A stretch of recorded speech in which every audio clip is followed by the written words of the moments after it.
sempre in quinta Contatto Nicola Rossetto chiude 75esima manche categoria G2 Carlo Vicentini Verona, Edoardo Dissaro Panther Boys Padova, Tommaso Loncrini Garda Trentino, Noah Cerpelloni Ciclomania Racing, Nicolò Scolari Verona e Filippo Brenna Garda Trentino. Lo spolverino azzurro seguito da uno spolverino bianco, quindi una maglia della Ciclomania Racing.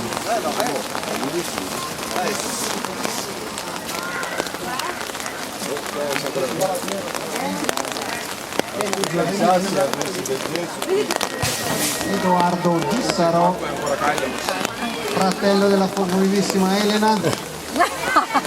Categoria G2 Niccolò De Vecchi, Libertas Dupottotina, Niccolò Bearzi 48 euro.